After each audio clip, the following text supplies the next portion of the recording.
Hi, everybody. I don't know if you can all hear me. Mike, if you're on, if you could unmute. I also can't find the controls to mute people. So I think we're... I can hear you, Renee. Okay. I can hear you. All right, good. So, all right. So I think my assistant, Brittany, has got more controls than I do. I don't know why my thing is not working. So I think what I'll do is get started here. We've got some, so far, let me see if I can see how many participants we have. We had 11 last time I was checking. My controls are in a weird place, I think. So. All right, I might just get started and not know how many people are in the room at this point. Renee, there's 21. Okay, great, thank you. Is that you, June? Yes. Okay, so June, why don't you go ahead and introduce yourself, and then I'll go next, and then we can get started with the group that we've got, and people might be signing in. I see a lot of people popping in the next few minutes here, but June, if you want to go ahead. Sure. Hi, everyone. I'm June Williamson. I'm chair of the architecture department and associate professor.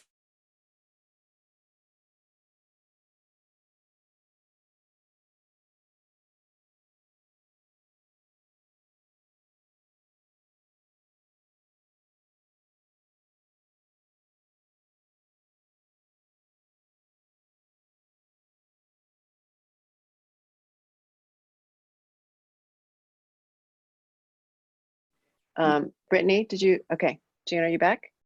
Yes. Okay. Hi. Sorry about that. I guess I'm now unmuted. So I'm June Williamson. I'm chair of the architecture department at the Bernard and Ann Spitzer School of Architecture at the City College of New York, which is one of the senior colleges of the CUNY system in New York City. We're in West Harlem. And we have around 450 students in architecture, landscape architecture, urban design, and a program in sustainability. And we are actively on pause with the intention of restarting classes by the directive of the governor of New York to start classes on with remote instruction by next Thursday. So we are in kind of active triage mode here in New York City. With a lot of active changes happening by the hour. Okay, great. And I'm Renée Cheng. I am Dean of the College of Built Environments here at the University of Washington in Seattle, where we had some of the first cases that were known in the States. And so we've been in this, what June's calling this active triage mode for several weeks now. And we are on a quarter system, which allowed us to do a final week of our quarter has been online since last week. So this is the first full week that we've had online. We have kept our studio spaces open. We've kept our fabrication lab open, but we have been holding all classes with no exceptions. So even one-on-one type things are being held using online platforms, which has been primarily Zoom. And we are right now actively making a decision on what to do about spring quarter, which is supposed to be starting March 30th. We're in close coordination also with our governor, and the public schools just closed for just yesterday, and the public libraries just closed just this morning. So we're ongoing a lot of things in our region. I will point out, just in case you don't know, the Seattle flu study was one of the earliest points of data that anyone in the United States had. And that was why we knew some of the cases were spreading, because we could genetically test them. It was originally started as a research project and had to get different kind of IRB releases to be able to actually use it for public health reasons. But eventually was able to do that, had a lot of difficulties with the federal government and the testing, and still struggling a little bit with getting the testing going. But you know, we are not, I would say, not the epicenter, but we are the leading edge of what has been rolling out, I think, around the country in terms of understanding of these things. I was happy to get the invitation from Mike to do this online forum for people. I am hoping that we can use the this Zoom platform to have a little bit of back and forth because I don't have a lot of things prepared for you all. I'll just open by saying welcome. What we do here at the University of Washington and the College of Built Environments is acknowledge the Coast Salish people of this land, the land which touches the shared waters of all tribes and bands within the Suquamish, Tulalip, and Muckleshoot nations. So this is the housekeeping for you all is to know that this meeting is capped at 300 participants. If we start to approach that number, which I don't think we will, but I just thought just in case we do, we might need to start moving people around, but I think we'll be fine on that.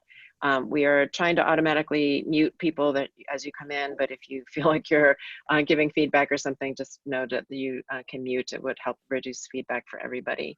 And then the chat function, which I see many of you have found, you can either be communicating directly to June or me or Mike or to the whole group. So just be using that as you like. And we are already recording this meeting, so it will be transcribed and posted later. So just so you know all of that. Let's see, and then so this is just the way that the session is set up. It might be a little revised from what you saw originally, with the idea of fast tactics and slow strategies. That right now, as many of us are in the mode of really needing to scramble or figure out this rapid response to requests that are being made to us by governors or university decision makers around switching platforms or shutting down or moving students off site or closing down dorms or whatever types of decisions are coming down to those faculty or chairs or deans. A lot of this is coming pretty quickly, and we're needing to make a lot of decisions and pretty fast. And I'm finding, as I'm looking to see how we've been working and how others have made their decisions, you can see that some of these fast decisions are actually revealing flaws in our decision-making process and organizational structures, just in terms of communication, in terms of being able to get the input, because we don't have the time to be fully seeking out and getting full engagement and interaction. A lot of decisions are being rolled out necessarily for public health reasons in a push type fashion. And so the pull of really understanding what people need to be supported, for example, is not always possible to achieve in the times that we're living in now. Yet some of those decision-making and organizational structures and those decisions are resulting in inequity and disparities. And so one of the things that I have as a personal hypothesis is that when we are committing to goals like inclusion, equity, we tend to commit then resources and time to make sure you're reaching out to people and hearing all of these different voices so that you can make a decision, at least knowing what the impacts might be, that they could be disparate across different groups. And so, for example, when you shut down dorms, there are times where you must do that, and you, by public health reasons, feel like you really have to, that you can't keep things clean enough, or students are too packed in, or for whatever reason, you need to achieve those public health goals. Well, you can shut down dorms and have everybody evacuate and apply by waiver to be able to stay. Or you can keep dorms open and say, but feel free to leave if you can or want to, because we're going to keep things open for those that want to stay, and we'll shut them down as we see we can't keep them clean. So those are two really different messages and may result in much the same thing with a certain number of students staying. But whether you ask them to ask permission, or you say everyone's welcome to stay, unless you would like to leave, then go ahead and leave and we'll find ways to accommodate you. So you might end up with the same numbers of people on campus, but you're sending a really different message. And so how that is done can be really have disparate impacts on those that are feeling like they need to go through an extra hurdle, for example, to ask to stay. So that's just one example of how a decision might have been made from a point of view of thinking, okay, who are we going to advantage here? Who are we going to disadvantage? What are we going to make the norm? What are we going to make opt in or opt out? So all of these are decisions that often you don't have time to fully understand. And so we sometimes would then revert to things that work for the majority of people, and the majority of people usually being the dominant culture people. So those are things that I'm starting to notice, and I wanted to make sure that we had time to talk a little bit about. I also know that we have a lot of urgent issues facing us, and so we would benefit greatly from just simply sharing tactics, understanding what some of these best practices, and fully acknowledging that what we're considering to be a best practice might actually be a practice that works for the dominant culture majority, and that it may not be the best for everybody, but practices that we're using, language that we're using in terms of that opt-in, opt-out type language, or just ways that we're communicating, and then approaches that we've used in terms of ways that we've aligned resources or found ways to support people. Again, these are tactical things that are responses to the things that we're being asked to do. And we're trying always to support students, faculty, and staff. And then wanted to spend some time talking about the context of how tactics, how they could be consistent with strategies that we have, that we've put in place for a long time and we've been trying to follow in terms of long-term access, effectiveness, and innovation. That those are not going out the window, even though we are needing to make some really quick decisions here, that we're still trying to be consistent with those strategies. And then lastly, to put it in an even bigger context, that all of the things that we're doing in terms of these responses that we're making that are tactical, of aligning and responding and supporting as needed and figuring things out, we're trying to keep a North Star. And whether you think of these as the kind of moral compass, that we have ethics and core values that should be guiding operations, that do not get ignored just because we run out of time, that there are these slow processes that if we are able to have built these in to the way that we're thinking about any decision, whether it's a fast decision or a slower decision, that will be advancing our strategic goals, and everything starts to align. So that's my goal, is to have a wide-ranging conversation that touches on all of these things.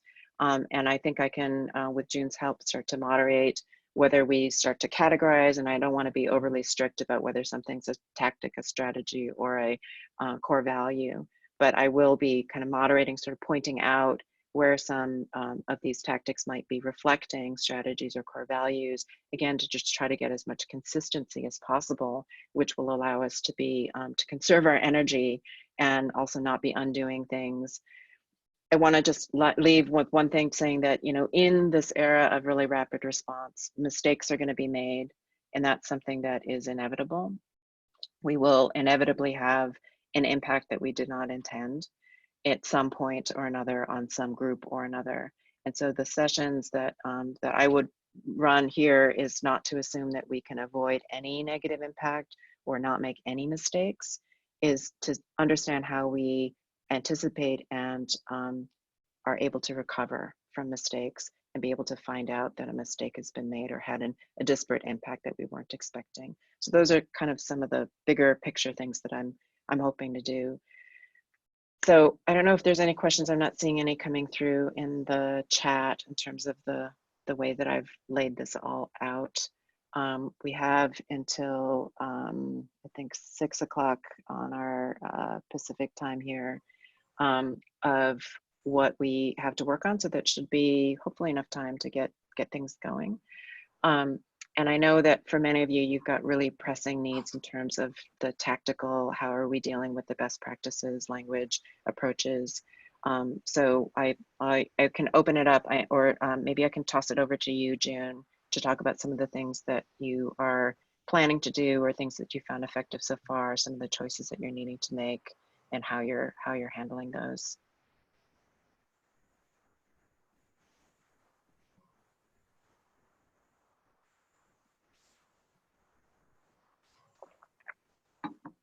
June, I think you might still be muted if you're talking, so we're not hearing anything.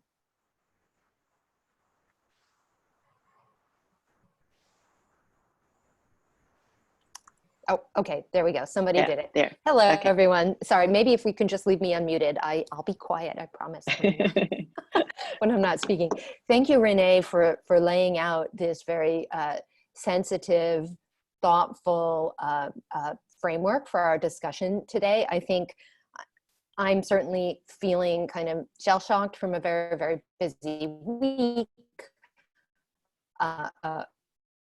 Things changing by being in a very large city like New York, part of a university system that has 250,000 matriculating students and 500,000 students all together. So decisions being made at that very high level and how they then filter down to the very specific and local needs of our students and in our program and on our campus, with students taking mass transit. And for us in New York, the mass transit piece seems to be really coming to the fore as the kind of frame within which we're thinking about our students' needs.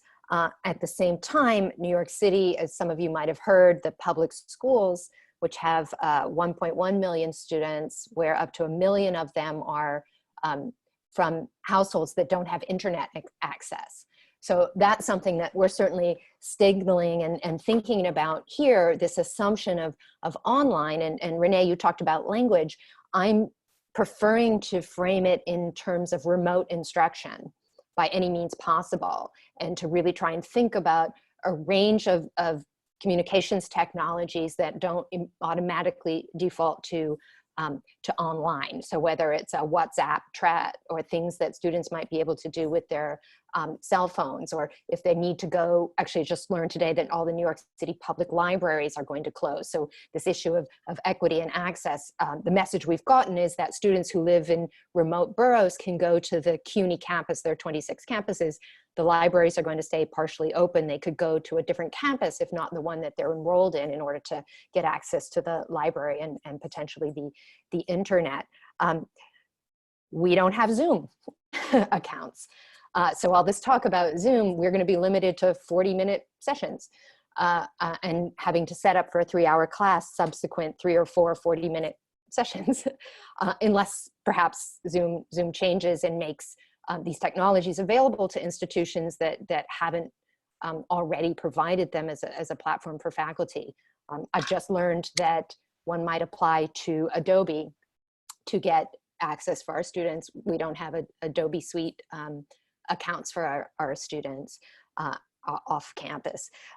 So beginning to think about the just like online instruction, all the different layers of what that might mean. Where can we begin to anticipate just a remote instruction model that might work? So those are some of the things that we're filtering through at the moment with respect to language. When we've got a very dispersed population of students, we just have one dormitory, a few live here. So we've got commuting students, we have commuting faculty, a large number of contingent adjunct faculty who we value highly, but how are they connected into this very sort of deep set of decisions, from the governor to the chancellor to the president to the deans to the faculty and down. So there's a lot of layers to sort through in the sort of quick messages that get pushed out on Twitter or an alert system versus to what it actually specifically means for us and our students is proving to be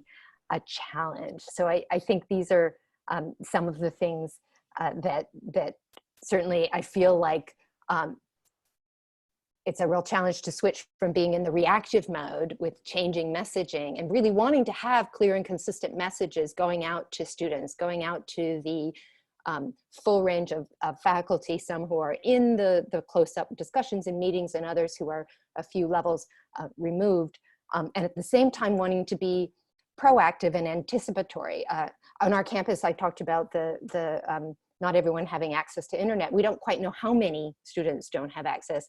We also have a food pantry on campus for our food insecure students, and we've learned that that's going to stay open as well. So certain kinds of resources that some students depend on,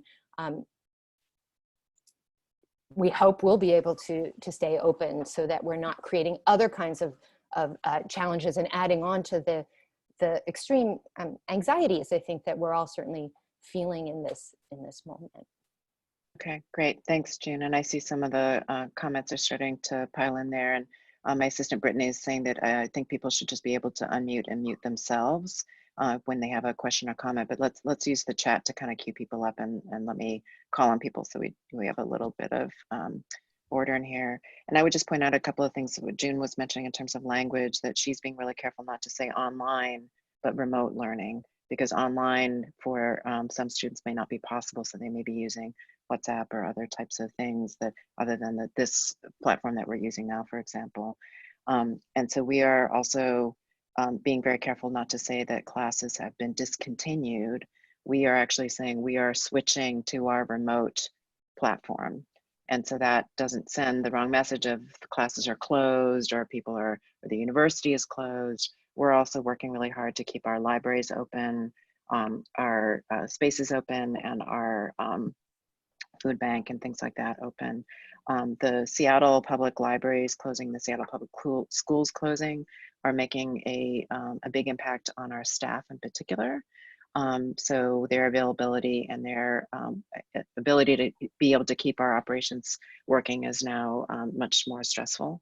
But our students are hanging in there. We have about, I think, a little less than 50% of the students seem to be here. In terms of, June also mentioned data of knowing which students are able to work remotely.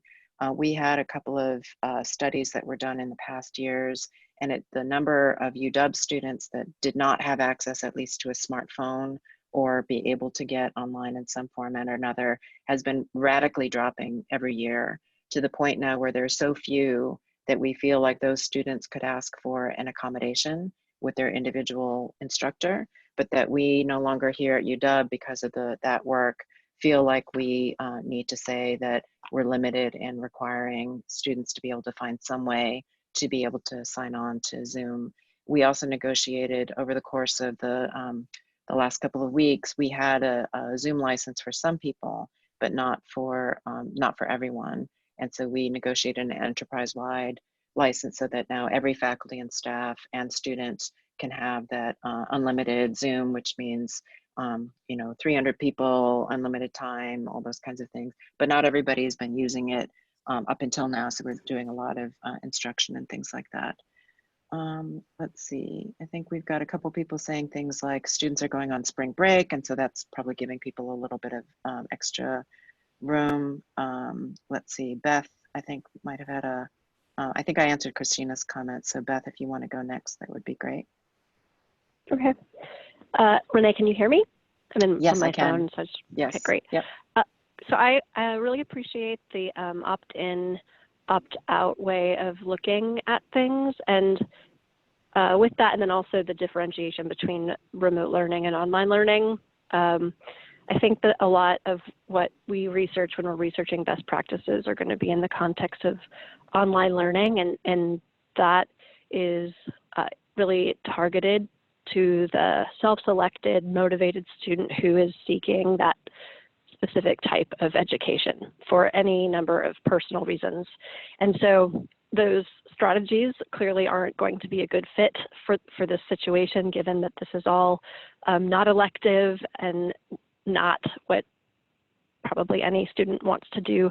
And so just to kind of think about that, and in reframing all of the content, one thing I've been trying to think about, not necessarily with the class I'm teaching, because I'm actually feel sort of weird to be moving into teaching a class that was already going to be online anyway, but just wanting to encourage folks to think about how there's probably a lot of content that you would have delivered in the classroom for the student who really just wanted to be with a group of people in a classroom face to face, but simply has no place in a WhatsApp conversation. And so just trying to kind of encourage us all to let go and to forgive ourselves for letting go of all that content, and at the same time to kind of opt into what could be a really powerful way of thinking about culture and the ties that do bind us, and ways of being able to kind of be resilient and adaptive, and these things that we're talking about all of the time in the work that we do, but aren't really living. So we're living it now. So I wanted to kind of put the caution out there to really be very, very wary of taking online learning strategies and trying to use them, and then also getting too caught up in you know, all of the different tools. So I just as I was waiting to kind of have this start, I was thinking about how it's like we're all talking about what kind of pencil or pen we have, or marker. Like I have a Muji erasable pen, and you have a mechanical pencil, and we're all going to be drawing this way, but we have to ask ourselves, do the people that we're teaching even care to draw at all? Because they didn't sign up to draw with us. Like they're not in our classroom to draw. Right. And so it's, it just kind of, it helps me think about this in a different way. Yeah, and just to give a little context in case people don't know Beth, that she is with the Boston Architectural Center, and so they are obviously, and she's also, I think, director of online learning. Is that applied right? Applied learning. Director of applied learning. Yeah. Okay, so a lot of experience with online, and I think there's been a letter that's been going around. Maybe some of you have seen it, and I'm happy to send this around afterwards. From Monmouth College, a faculty member that was giving kind of different pointers. One, to be kind to yourself and be kind to your students, and realize that even though you're really busy, it's hard to answer email. Radio silence for our students is really tough right now, so be extra responsive even if it's hard for you. But one of the points that that person also made was online, don't look at the distance learning MOOC type of tips and tricks and things that have been on Chronicle Fire Ed for so long, because that's not the situation that we're finding ourselves in now. And so you're needing to triage your own coursework in a different way, because it was not what these students signed up to do. This was not what they were expecting. It was not what you were expecting. And so looking at some of the materials that are giving you guidance around online learning is not really going to help you. And so giving more attention to what are the kind of essential things, and then how can we, in whatever way, find a way to recreate or find some support for our students that we're expecting to have that social interaction that they no longer have. So all really good points. Thanks. I want to also follow up on that. Thanks, Beth. One advantage that we have is that our instructors, we're partway through the semester. So in our case, we're about halfway through. We're at various points where the faculty have already formed relationships with the students and in their courses and in their studios. So we're not starting from scratch. There's those kinds of connections and understandings of the personalities and maybe some of the relative strengths. We've already done some assessments of the students in our courses, and especially in our students. So that can be an advantage, I think, to turn into transferring those face-to-face relationships and connections that have already been formed, not only from instructor to students, but student to student, which is something I'd imagine, Beth, you are challenged with in delivering an fully online experience with studios, is also building the camaraderie or the connections between students. And so that framework in most of our cases is already going to be it's very cute. You know, cats actually like somebody's got to mute. Someone's got to mute themselves. I don't know who it is. This will come up in classes too. There was a funny meme yesterday about reminding students on Zoom that if they're going to come to a Zoom meeting with their instructor, they should be wearing clothes.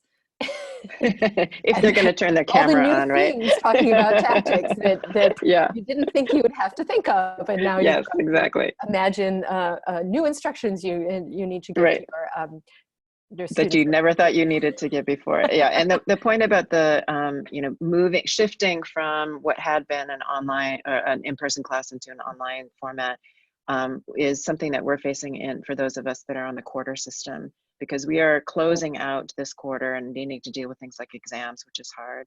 Yeah. But the trying to switch to the startup of a new quarter, where we have inevitably, students that are shopping around, they haven't fully decided to enroll in a class, and they're not going to be on the Canvas website, and they're not going to be known to the instructor. And so how do we make sure that they come to the first couple of classes? And there's a lot of different things that we are facing with a startup of a new semester, that new quarter, which I'm very much hoping others are not going to be facing in the fall as they start up their new semesters. But it is a different mode for us.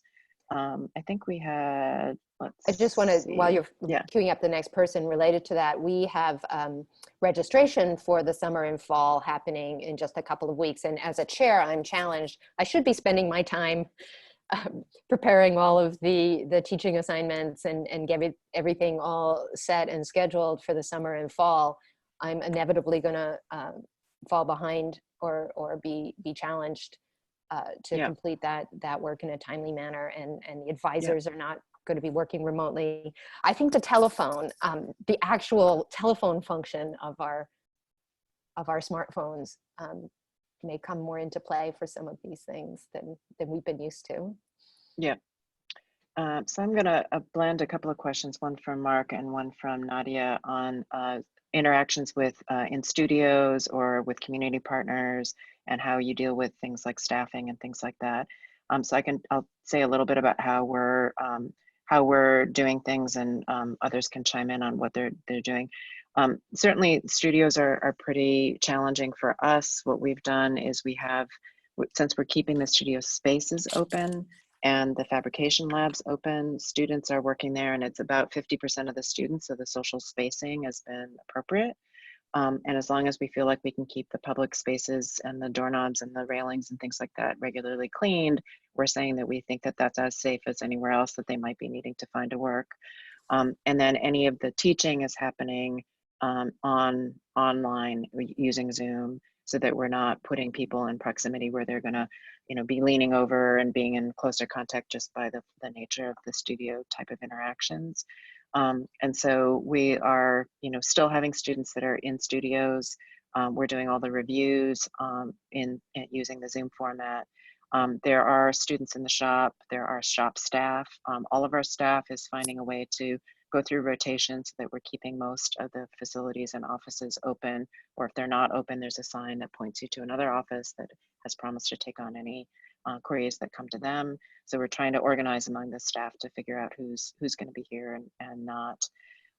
Student workers, we're offering things like if they would like to come in to man the coffee shop, it's pretty low traffic there, but we're paying them and they're in. How we move forward might be harder for us. Working in the communities, we are not so sure what's going to be happening. We've canceled any of the community-based events that were going to happen for reviews.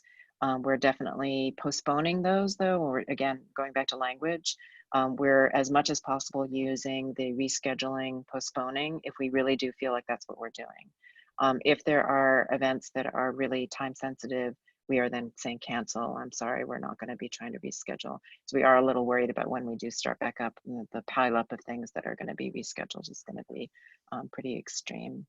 I don't know if others have ideas of what they're doing in terms of the physical resources and spaces with the online and managing things, or community-based off-campus type stuff. Many of our off-campus partners were quicker to close than we were. As you might have heard, Amazon and Facebook and Google all very early on found at least one worker that was exposed to or had actually contracted the COVID-19. And so many of those large tech companies it advised people to go home and work from home. But with a large private company, especially a tech company, you can do that without a lot of negative impact. For the UW, there was a great deal of coordination, and there has been coordination with the governor's office and different ways that you can't shut down without really negatively impacting the economy. And so many of our partners have been closed before we have been closed. So that hasn't been really an option for us to be interacting with a lot of our community partners or off-campus partners, either public or private. A lot of the community centers and things have closed. Does anyone want to add anything about the studios or the physical resources and spaces blending with the online? Any thoughts around that, or community partners? I'll maybe go to Ryan's question. And Ryan, if you want to unmute and talk a little bit more about the command structures for communication. I have some input, but I don't know if you have thoughts that garnered your question here. Sure. Maybe just a comment on the last thread, and then Interestingly enough, I'm in the same state as Renee, different, the other institution, and we have closed our studios and our shops. So our students don't have access to those, and everything is being done remotely. So it's interesting, within one state, you could have two different solutions from universities. Just to the command structure, you know, in Washington, we've had quite a bit of direction from the governor down. So that's been helpful in communicating what's to be done. Because there was a declaration of a state of emergency in the state, it required all state institutions to have a command structure for each of the state organizations, and universities being affiliated with states or state institutions, then a command structure is required. If you don't, I was just thinking, because I've had some colleagues contact me who don't have a command structure from their state coming down. So, and then some of their leadership at the university level has been weak in getting information disseminated on what decisions should be made with regards to moving things remotely, what spaces or facilities should be open, how do we interact with our industry folks in our communities. Just thoughts about the importance, and I found to be very important to have sort of a group of folks within the unit, school, that serve as a leadership group to help make decisions. If one person's making decisions, the chances of that decision are inappropriate or increased, I think, than having many people around trying to help make those decisions. And that's especially true when a decision needs to be made that there's just not enough time to make that decision. For example, should we travel to this location domestically? You know, that requires a quicker answer than probably you need, given that students are going remotely here quick. And so I just wanted to reiterate the importance of getting people around the table, establishing those command structures so that there can be questions filtered up and questions coming down very, very quickly. Something that's really helped, I think, at our institution is that that leadership group at the top of the university, the presidents and vice presidents, has met twice a day for the last 2 weeks, right? To make sure that all those questions that come up and answers can be given down within a 24-hour period. It's been very helpful. I want to follow up on that on 2 points. Being in New York City, it certainly felt like the decision from the governor came quite quickly, and with a large institution like CUNY, the combined CUNY and SUNY, the role of Twitter and kind of this uproar of diverse students from all around in this larger community putting a lot of pressure on, I think precipitated a decision that then we all sort of had to, not that we weren't anticipating it, but the timing of it was challenging. I think moving, as I said, from that reactive mode to the proactive mode is certainly what happened to me today, and assembling also a core group within our own faculty in the department to begin to kind of spread and share the decision making and a kind of communications tree that I anticipate will need to remain active and open over the coming weeks and months, where we've been used to just seeing each other in the halls or having regular department committee meetings in face-to-face. So it's not just putting the courses into a remote mode, but other operations of a department or program or school, I think need to begin to be addressed during this period. And I think, Ryan, you begin to point out, and even you talked about these domestic travel, I guess a week or two ago, that could seem optional. And now those of us coming into where you've been for a week or two, that's already sort of somewhat foreclosed or limited for us, I think. Right. Yeah, and if I could add, at least at my university, I've got a number of emails just within the last 10 minutes from our president at UTSA. And I think that the kinds of things that are being advised or asked are maybe hitting everybody pretty quick. And so, the first question is, can the event or your class be easily converted to teleconferencing? Is there enough physical space to practice social distancing? And so I've heard a lot of discussion in the previous two sessions, a little bit in this one about, that, and I think from Renee, that the shop is open and there are shop people available, but it seems to me from the university perspective is that we're not officially allowed to engage students. And that's part of the problem of this issue that I think is unclear to me. And I think it's unclear to all of us to some extent, is to what extent we can engage. I mean, my students say, can we meet at a coffee shop? Can we meet somewhere else? Can you meet me at the library? And I understand they want to do that, but when I look at these questions from my president, it says, can an isolated room be provided for someone who shows symptoms of being ill? Can sanitizing stations be readily available? And this is if you just want to hold an event or any kind of activity at the university. And so these questions are really serious because they're all centered around just direct interaction.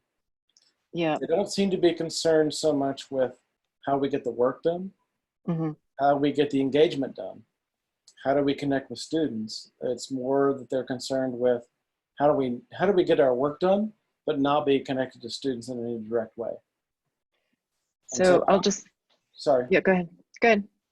No, I was just going to say, I think I would be concerned, if a student said, I want to meet at a coffee shop, I would say, that's great.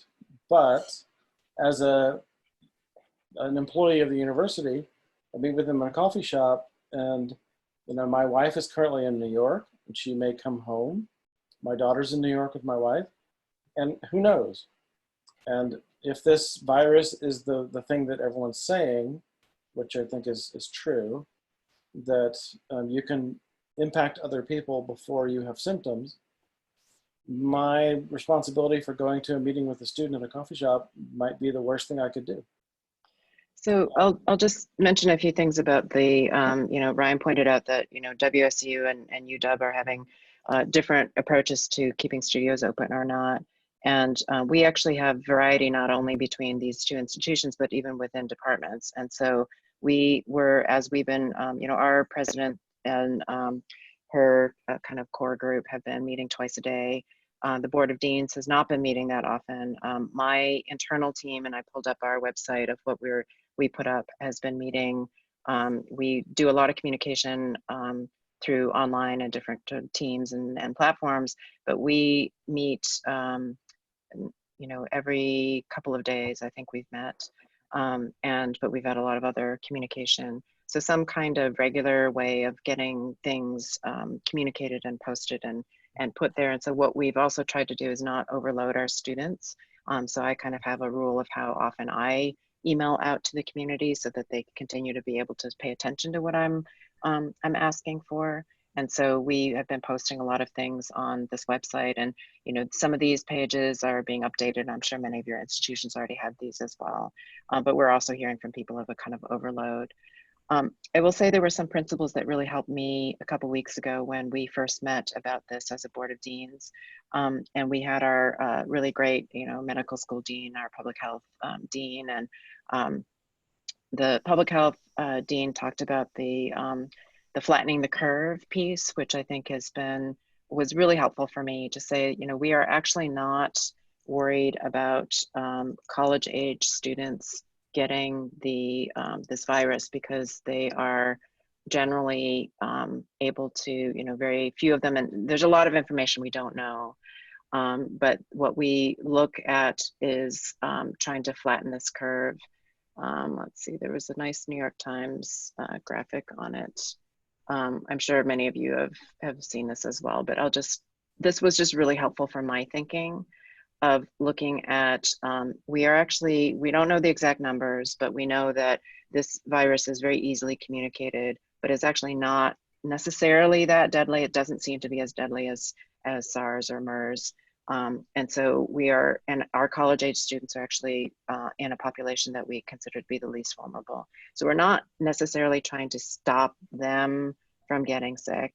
we are trying to overall contribute to the public health of our communities by flattening this curve so that the healthcare system can keep up with the cases that are coming up. So given that as one thing, that we're not talking about, you know, spreading what might be certainly for vulnerable populations, but for not vulnerable populations, we're not necessarily talking about something that is has a high degree of fatality. We don't know the exact numbers. So that helped me to figure that really what we're trying to do is flatten the curve as a community and as our individuals, what we can do. The second thing the president asked, which I think has also been really helpful for me in terms of guiding, is to model the behavior that we think is based, because we have the most information on our campus, the you know, because of the way that information is flowing. The deans have more information than the chairs and the faculty. We do try to cascade things down, but we have more information. And so we model the behavior that we think is going to be the practices that to reach the goals that we have established. Some of those are public health goals, some of those are content type goals. And so, for instance, there was a private group that was planning to hold this 100-person event, and they felt like they could hold it, and they were having people RSVP. And this was a couple weeks ago when things were not as serious or as well known. And I actually refused, and I said, I will do it by Zoom. So I will be remote. If you really want to convene your group, you can. I would suggest that you should do it with social distancing. And in the end, they converted everything to online, and it worked out fine. But I told them, you know, we are moving to an online platform. If it's if word gets out that the dean has presented in person to 100 people, that is not going to be helpful to me advocating to students. And our I have opposite of what Ryan had in terms of faculty wanting to meet with students one-on-one, saying we can be in a room where we can be 6 feet apart. And we were saying, if you call a meeting of a thesis student, because of the power differential, they might not feel comfortable, but they don't necessarily want to say no to you. And so this is going back to some of those larger questions that I mentioned about the values that we're trying to embody. Is that, you know, we've got information. We're not necessarily trying to share every piece of information out to everyone, because that is then exhausting for them. But we are actually trying to filter and give the best information and model best behavior in order to be able to support everyone as best we can. Okay. Renée, I completely agree with you. I think the only issue that I have with not anything you're saying, but with the way that we're talking about these things, is that depending on your student population, their incidence of infection, the potential of them relative to their families, is a really big risk factor. Yes. And it's probably the most important thing, because the issue is not whether you're sick necessarily, right? It's you come into contact with other people. Yes. And yes. if you're in a very, let's say, you know, so from UTSA perspective, they have students who are very, very family oriented. Yeah. A lot of families, Hispanic families, and so on, that if they're having like the remote possibility that they're sick and they go home, then they're infecting other people, and they could bring that back. And Are your dorms open, Ryan? Are your dorms open? Well, for us, our dorms are still open, as far as I know. Yeah. Yes. And that was one of the reasons why we kept our dorms open, is we felt it was actually safer. In San Antonio, Trinity University shut down the dorms. Oh, Harvard shut down dorms. Yeah, there's dorms shut down everywhere. I think one of the things here is that each institution has its own specific socioeconomic and cultural context. And so we're a commuting school. We do have one dormitory for this entire campus, but our students are dependent on the mass transit to some degree. And that's what's driving the decision making here, is the risks on mass transit, not that seems to be what is becoming much more operative by the hour, if not the day, in terms of framing the relative degree of risk. And I think even right when this was happening a week or so ago, beginning to see a lot of heightened anxiety in students who may be getting their information from a variety of sources online, rumors flying around. with all sorts of less reliable, potentially less reliable information. And I think, Renee, when you're talking about the messaging, the speed with which a student can take and push messages across the whole student body, where just the level above as faculty and as a chair, I don't know what they all know or what they're telling each other very, very quickly. So this is part of, I guess, this new reality and the transition that each institution, I think, is going through as these directives first arrive, and the reactions to the directives have to be kind of processed, I think. There was a question about how a Zoom review works. Does somebody, Renee, or Ryan, do you want to share how that's worked? I've had Zoom meetings. We're having this and others. And I actually have done remote desk crits with students when we had a snowstorm a couple of years ago. So we were closed for a snow day, and it was a studio day, and I set up individual appointments with each student. I had them email me or put into Dropbox some scans of the work that we otherwise would have looked at the desk, and went through a little 15 or 20 minutes successively with each student. I think on Skype I did it at the time. So I could imagine that kind of format for it. I would just add to that, the last two ACSA sessions just previous to this one did a pretty good tactical presentation of using Zoom for reviews. So and those are recorded. Those are recorded, yeah. Yes, and I agree.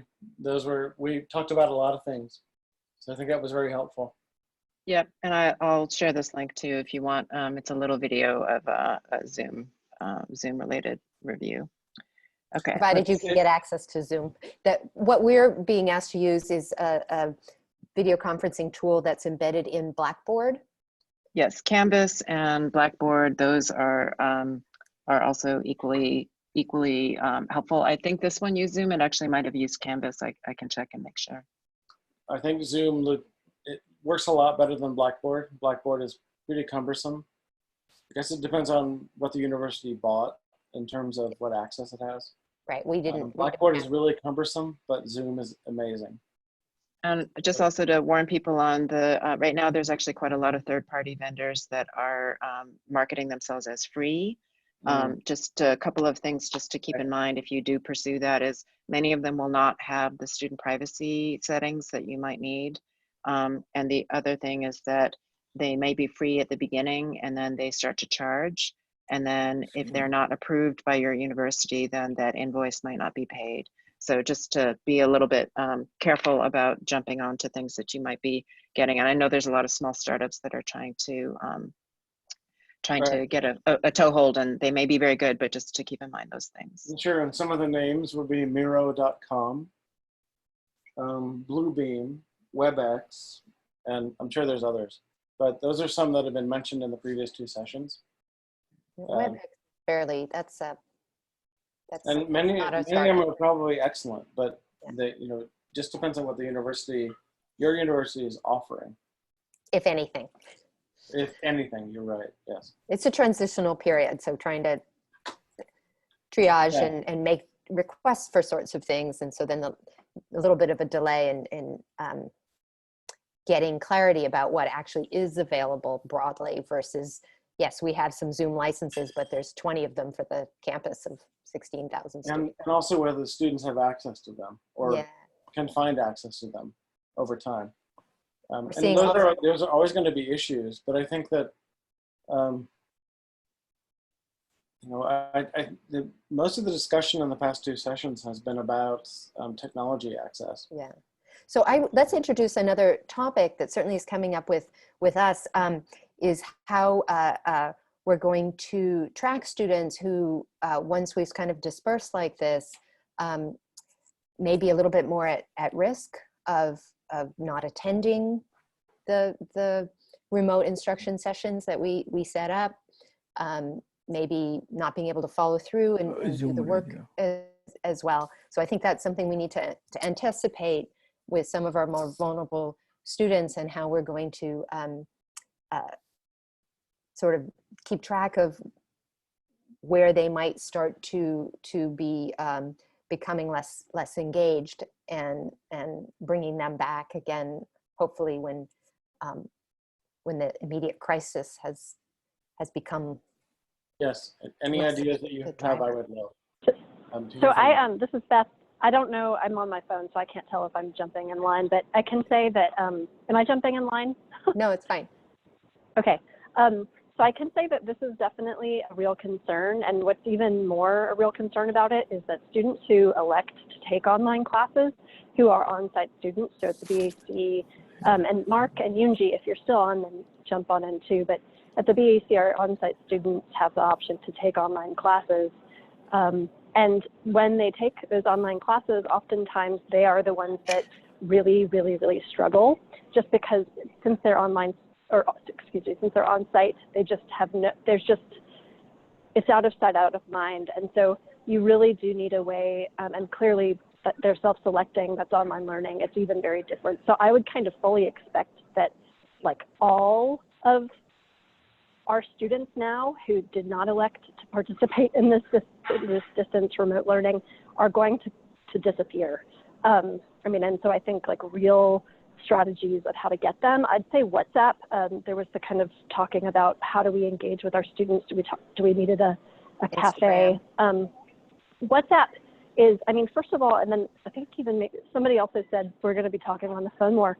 I don't know about you guys, but my students text. It's all about texting. It's all about, it's like typing messages. And so we have found, even for I have on-site classes where we set up WhatsApp groups for everybody. And it is actually, it's a really incredible way to engage. And it's a really important way for us to build cohorts. We are a commuter school, so our students are not always together, but I found WhatsApp to be a really effective tool at actually connecting in a meaningful way with people. And then also it kind of gives you a place to say, you can reach out one-on-one, but then you can also say, has anybody, heard from so-and-so? I've been in a more of a kind of peer-to-peer, yeah. Yes, peer-to-peer way. Say, please check in, please, reach out to them. You can do phone calls through WhatsApp. So it's a really powerful tool. We use it despite crises mode. We use it and it's invaluable. Yeah, just a reminder, there are going to be privacy concerns around there. So depending on what's being asked and what kind of communication there is, and asking students to sign up for these third-party, there's just going to need to be some guidance that I don't have, but I'm just saying there are FERPA concerns.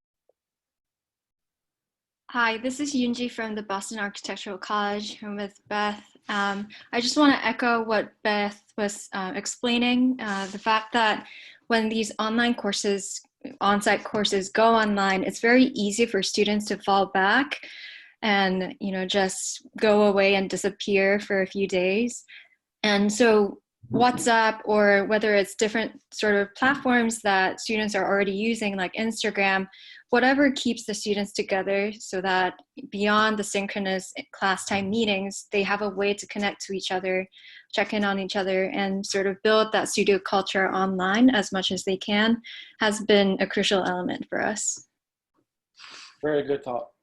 I'm also thinking we're still, as I said at the beginning, at the early stages and triaging, trying to keep track of students who've already perhaps expressed elevated levels of stress and anxiety that might have to do with their households and more vulnerable individuals that they're living with, and so that we're sort of beginning to get a sense of who we're going to need to check on later, perhaps, and directing them to counseling services and other things like that, because we're not experts in those areas.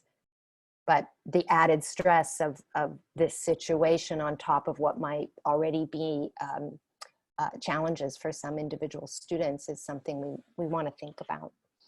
And one thing I would just say in terms of, again, from the equity point of view, is we often tend to think that, as we move fast, we don't have time to reach out or time to hear from everybody. But if you can find ways to hear from people, either through certain platforms, or just setting aside a little bit of time in the class to talk about who's speaking up, who's struggling, if they're, make sure they know that they can reach out to you, or maybe designate some peers, to find out from students what's working for them and what's not working for them.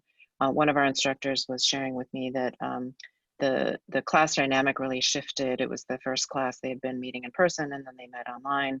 And they noticed that very different people were speaking up than had been speaking up in class.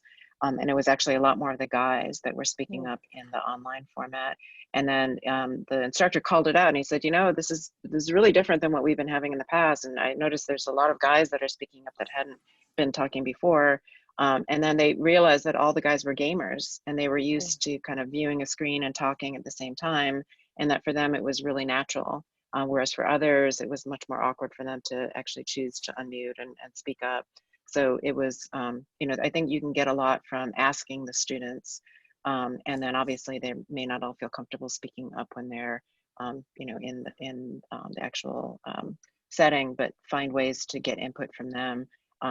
Because that's where we end up with the inequities of someone who doesn't speak up, then just sort of disappears, and you don't know how to find them. So while they are still engaged, while it is still new, in some of your very first classes that might be on a different platform or different format, to be not making sure that you're using that opportunity. I have a question, Renee. I guess one thing that's I'm curious about is having a review or assessing work in the studio that won't be in the kind of traditional or conventional jury format, let's say. What kind of different sorts of results and assessments and insights that might come out of a more distributed or shared or peer-to-peer or whatever kind of setting for that is different from the traditional conventional present all on the wall and with the sort of row of people seated might be like. Yeah, so I think what we've been seeing, because we've been having to make, our reviews are actually next week, and some of them were this week. And so what we did is we were often just trying to find some virtual equivalent, or something that wasn't necessarily equivalent, but kind of, use the setting of what the students planned to do. So they were either presenting, and a video that I just toggled for you is, they're presenting and they've got their group of peers. There may be some, there's definitely gonna be some kind of celebration or poster session or something when we're all back in person again. But I think that we have a lot of things that are happening that are not necessarily ideal or thought through. So for some of us, just simply doing the as close equivalent as we can based on what the students were expecting to do, versus those of you that have a semester-long system where you could maybe make different adjustments or find other ways. We right now have not been trying to do any juries or juried reviews. There are potentials for capturing the work and then showing it to a jury and capturing the feedback, but we haven't gone there yet. I don't know if others have done that. Can I speak to the equity question that was posed earlier? Can everybody hear me? Yes, we can. Okay. Yes. So I think also employing discussion boards would be really useful, because if you, in that capacity, students who normally wouldn't speak, everybody has, if you make a requirement that everybody has, and I've done this in the past, everyone has to make at least one post that's original and then 2 comments to their classmates. Now everyone is getting an opportunity to contribute. And in that space, you'll start to see students that really want to engage will find that level of engagement, to increase the equity between participation. So I would agree to having at least some kind of a minimum can be helpful. I think in terms of the equity part, just to kind of make sure voices are there, to also realize that for some students, that's a lot harder than others. So again, it's not to say that you have to make it that it's optional, but just realize that for some students, it's going to be a lot harder. And so not that you should give them extra points or anything, but maybe ask them, if this is hard for you, can you suggest some other way that would make it easier? And so again, just trying to get input from the students on the ways that these alternative formats and the remote learning is working for them. And you may not be able to make it work for everybody, but at least you know who's working the hardest to make things work out to keep it functional. I will also just move for a minute. I know that they're not necessarily coming up in the questions right now of, again, the kind of values and strategic thinking is I know a lot of us are scrambling to kind of deliver the material that we promised and intended to deliver right now, but also to be realizing that in these times of dealing with the kind of either, the tactical scale of things is if we look at the strategies and values that we talk a lot about the design thinking and the value that it has to society. This is actually a really great way to be thinking about the kinds of things that happen when you tackle complex problems, such as what is happening now, because I think we're going to be seeing the effects of this disruption in terms of supply streams, in terms of infrastructure for quite a long time. And so how the architects and planners and those that are part of the architectural engineering and construction fields respond and step up, I think is going to be really important. So I would just remind people to, as you've been thinking about different ways to teach your own classes, is to also be keeping in mind things around interdisciplinary. We have a question around hand drawing and how different alternatives for remote tutorials. I know there are a lot of different ways that you can use plugins to draw and capture and play back and things like that. But I don't know if these are ones that other people have used. I have not used it to teach. I've just done it more for myself. So I don't know if others have input around the sketching and drawing. I can say when I did those remote crits in a snowstorm setting, one can do a little red lines and things and just, hope, you don't want to see my notes, but just, hold it up and you can communicate things that way and have a back and forth that's like having Trace on the table. Or with the Dropbox feature where you can instantly scan with your phone and then upload as a PDF or JPEG. So one doesn't have to be all in a digital environment or all in an analog environment to be working, I think, remotely in a successful, quick, fast, kind of having that graphic conversation at the same time that you might be having a verbal or a text conversation. We're talking about just analog holding up a sketch to the camera. Yeah. That someone who's microwaving something and or walking around is also adding sounds to our collective chat, which is an issue for all of our chats. People doing all kinds of other personal things while they're not really busy being here with us. And students can do the same thing. So it's a really important thing to consider that if we're going to do this as a group, that everyone focuses.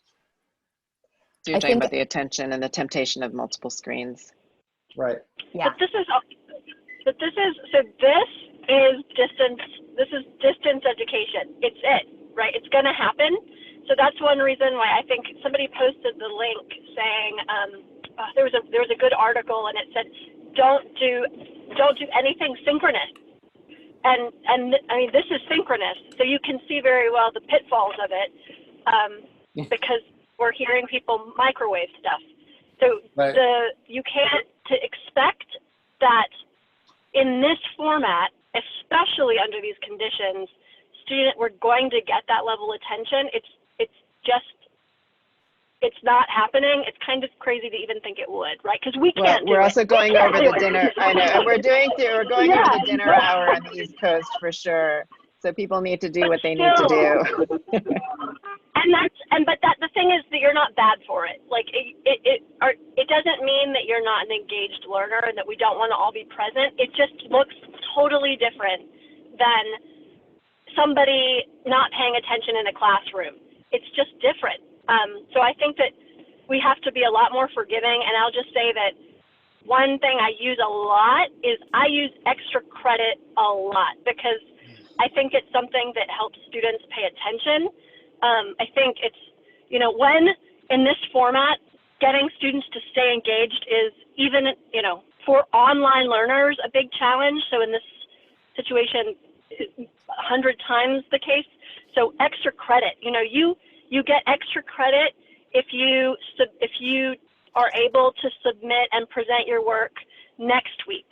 Like, so then you're sort of this opting in that Renee was talking about at the beginning, where if you can opt in, I'll give you extra credit. If everybody is sort of has the same ability to provide for the extra credit. So I am extra crediting all over the place, and I use that as a motivational tool, and it's really worked pretty well. So can I be the Grinch who does not agree with you? Because absolutely. I think that giving extra credit for things that students are expected to do is a terrible thing to do.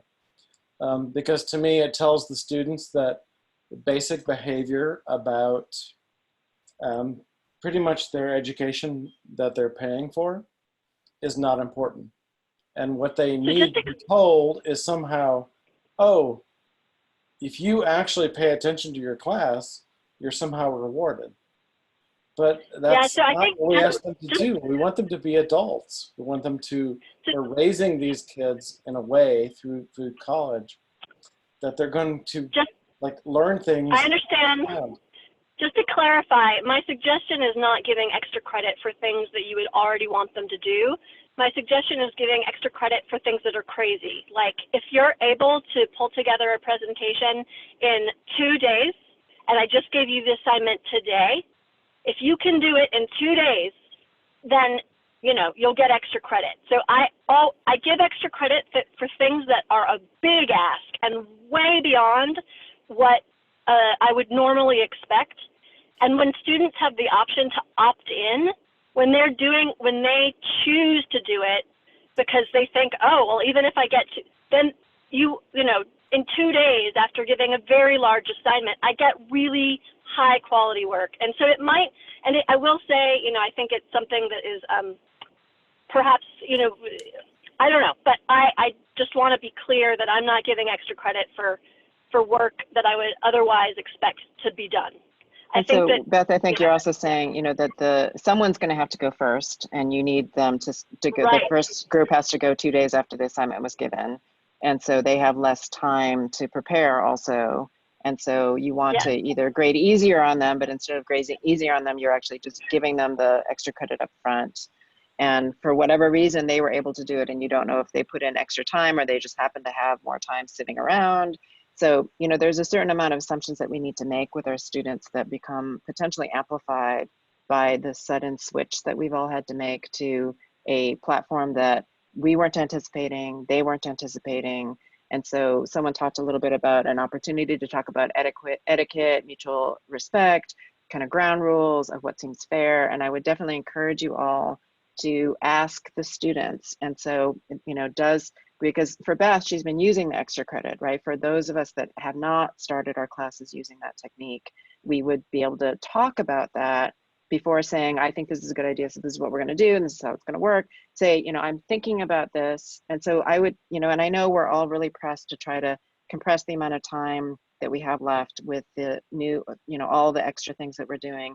But I'm suggesting that you spend at least a little bit of your class time, your precious class time, to talk about things like what interaction works for you and what doesn't work for you, and how can that be adapted so that, and you're not going to find something that works for everybody, but what you might find is that you can rotate in such a way that you're spreading the discomfort.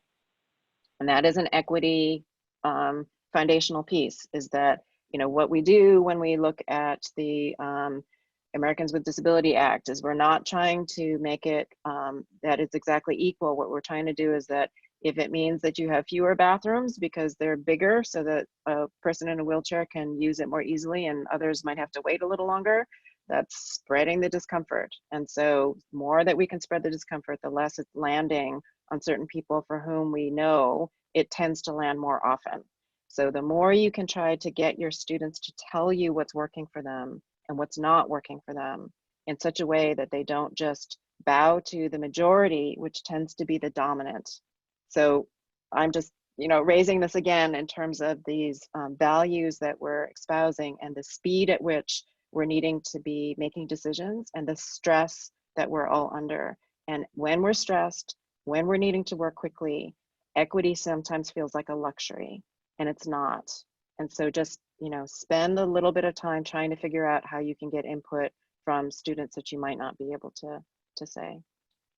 I want to thank you for that, Renee. I think one of the points I hope we all reflect on before we leave this conversation today is first what you said about this equitable, we're not going to have an equal experience. We're not going to have an equal experience to the first part of whatever a semester was and the second part. So there is going to be a kind of divide or shift here. And then it's not going to be equal experience for everyone who is participating in these new class platforms. But we want to think about an equitable experience that is sensitive or mindful to some opportunity for feedback. And the other thing that I just want to emphasize, I think, is we need to be not only kind and compassionate to our students in this abrupt shift that we're all going through, but also to be kind and compassionate to ourselves and our colleagues and our coworkers and the staff who are being asked to keep processes and equipment and facilities all moving for us during these times. Yeah, and I would just say, somebody mentioned the hearing impaired students, and I'm sorry, I can't find my control panel looks a little weird to me here, but there is a way to do a closed caption. And so on Zoom at least, and many of the others have that, or if you're working asynchronously, there's way more options. So YouTube will do a closed caption. It takes a little time, and it's not perfect by any means, but it's a kind of voice recognition transcript. And so you'll see when we post this one that there'll be a transcript. So a hearing impaired student would be able to, it's again, not perfect. You get weird transcript type stuff, but at least it gives you some access. And generally people who are using any of these platforms where you can capture are encouraged to find a way to do that closed captioning, because it's accessibility for definitely a student that's hearing impaired, but also a lot of students for whom English is not their first language, that the ability to go back and see the whatever quality of transcript, but at least some aspect of the transcript can be really, really helpful. I just suggest one last thing. Sure. Lots of students, well, I guess that they may or may not want to interact with us. It just depends. But I think those that really need it, that they could interact with us at some, and on their own at some other place. I'm not sure that's an appropriate thing to do based on the protocols from our universities. But there may be a few circumstances where one or two students need to talk to us one by one. And we can follow all the CDC recommendations about social distancing and everything else to be able to meet with them and talk through things, just to make sure that we are dealing with all of our students. Because I think that the issue is whether you're reaching all of our students or not. Yes, I would agree, and I think the other issue is that we're not going to be able to make every student comfortable, and so there's a judgment call in there around what the student might prefer versus what they are really being asked to be uncomfortable and work through things. So yes, for sure, there's going to be variation. But at least knowing who's uncomfortable, and in Beth's world, giving them extra credit, or in other worlds, it's less about credit and more about just acknowledging that they are less comfortable with this setting. So giving them something else that might be more comfortable for them, or different types of ways of doing things is, I think, the way that we're going to need to be operating under, because we do have a lot of limits. We are asked to model behavior. But one of the things that I think is really helpful in terms of equity, again, is that our Board of Deans is, we are trying to push as many decisions down to those most affected as possible. And so we're saying you cannot do things like cancel your class or shift everyone to making larger policy decisions. No colleges are acting on their own. However, if we are saying we're counting the studio spaces as core to our operations, we can keep it open, and it's not a classroom in our minds. It is a space that's core to our operations, and we are allowed, and we didn't have to ask for special permission. It was our judgment call within our college, and they know that that means, you know, and around the corner in the art school, they shut down a number of the painting studios. And so a student might say that's not equal, that's not fair, but we are trying to balance that by saying we are making decisions based at the level of who is most affected and ability to make a call that might be different than someone else, and that there could be some contradiction, and it can be confusing to people. But again, it's part of these core values if you're keeping those in mind. Hi, so this is Mark. Beth had mentioned me earlier. So I teach at the Boston Architectural College. I just wanted to jump in real quick about this because I've taught both on-site and online classes, and talking about this issue of synchronous versus asynchronous, and the fact that our students here are a group that didn't sign up to take online classes. So with a lot of online classes that students sign up for, I do intentionally asynchronous and set them up in that way. But I think because we're asking students to take on-site classes to shift to an online format, my plan is really to keep the class time exactly the same as the regular class. And for me, that is also kind of an issue. Like, we've already committed to the students that amount of time. The students have committed that time to us as well. So talk about like a little bit of equity question. It's not really fair to ask them to use different types of time settings for these things. So online classes that I already teach will stay in the asynchronous mode and will shift back and forth. But for the classes that I teach on site and need to shift to an online version, I will be doing those fully as synchronous. Everyone's on board. And if there are problems with that, then I'll deal with that on a one-by-one cases to kind of deal with students wanting to shift to different time slots or different things that are more accommodating to them, I would say. I think this question of accommodations is something I'm curious about. Renee, have you run into that of students who have special accommodations in the typical setting, and how are you managing that in this new reality? Extra time for exams or such?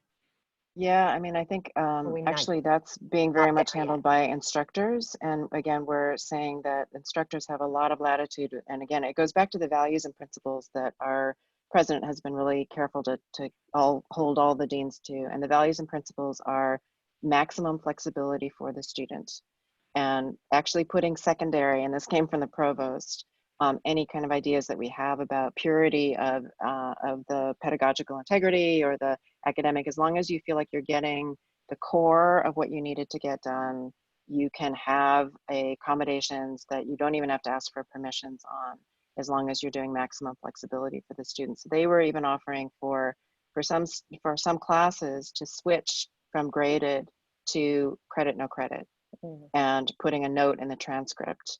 If you really feel like you cannot complete, and this is for completing this current quarter, you could grade based on what you have, and if you can't come up with a letter grade, you could switch to credit, no credit. And so all those accommodations and things are really being handled at the instructor level. So the students can elect or request that? In our system, unfortunately, the entire class needs to switch over in order to be able to change the grading basis, and then they can put notes in the transcript. But there's issues with that as well. But I think we all know that we're dealing with imperfect solutions. We're getting close to our end of our time. We are, and I hope that I pulled up our points here to make sure that I think we've covered a number of things here. I know that there's still a lot of pieces going on. I would say that, you know, if you find any of the things that we've posted on our website to be helpful to you, we posted that really with the goal that anyone can borrow any language. You don't have to credit it. This is nothing all that unique. But you know, every word that is on these things and in these links here has all been very carefully vetted by Washington, at least public health and King County type of thing. So, you know, while it may not work in your exact area, just so that you know some of the language and things that were pretty tightly coordinated, if that would help you, absolutely feel free to do it, because I do think we're a couple of weeks ahead of you in some ways. And then in other ways, some of the decisions that are being made are happening sooner there than they are here because of the goals and the particular geographies and the information that we're getting. Mike, I don't know if you're still on, if there's anything that you would like us to be able to cover. I'm still on. I can't think of anything pressing. You've covered a tremendous amount of ground. Thank you. So I'm wondering if, Mike, if you have ideas of any follow-up. I think this was a great idea to be able to convene people. I don't know if people need to have other forums or if there's ways that you want to try to do another one of these things that someone else might want to host. So I don't know if you want to spend just a minute talking about, so it sounds like some people were able to attend several of these. So I don't know if you want to talk about next steps. I saw a lot of the same names on all three because I've been on all three with it too.